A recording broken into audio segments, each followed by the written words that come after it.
Již 8. ročník jedovnického vinného bálu pořádaný pracovníky základní školy Jedovnice se konal v kulturním domě.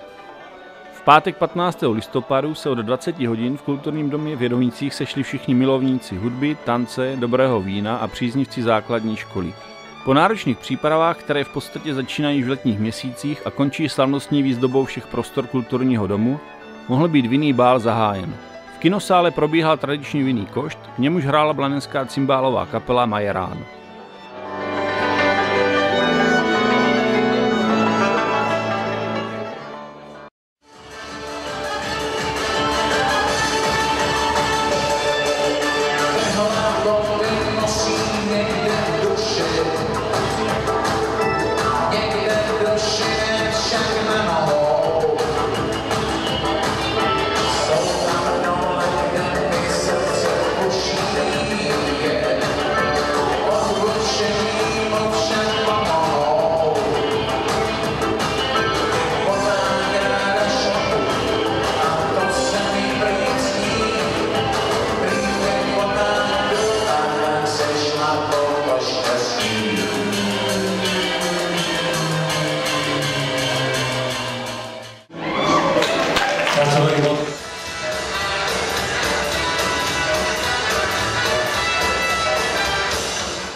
Před tančení se představili mladí tanečníci z Rudice se svými tanečními vystoupeními.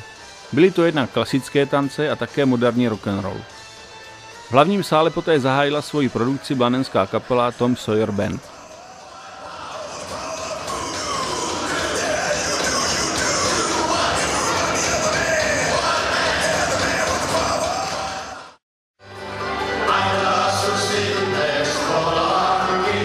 Blanenskou kapelu Tom Sawyer Band na půlnoční přestávku vystřídala skupina Vinařští romantici v čele s populárním brněnským hercem Zdeňkem Junákem, a letos také se zpěvákem Jirkou Helánem.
Večer velice rychle ubíhal, protože při dobrém pití a jídle a s příjemnými lidmi čas utíká dvojnásob rychle. A tak jsme se ani nenadáli a přehoupla se půlnoc a následovalo losování hlavních cen tomboly. Byla mezi nimi LED televize, tiskárna nebo poukaz na LED Rogalem, a tak si šťastných 5 majitelů vstupenek odnášelo velmi hodnotné ceny.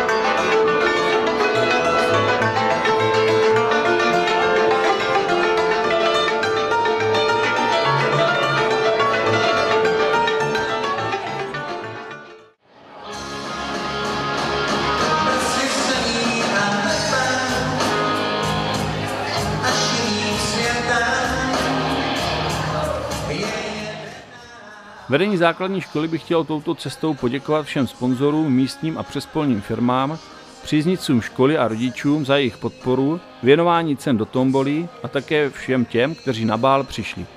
Finanční výtěžek celé akce bude použit na nákup pomůcek pro žáky a částečně také na pokrytí nákladů spojených s celoškolním vánočním projektem.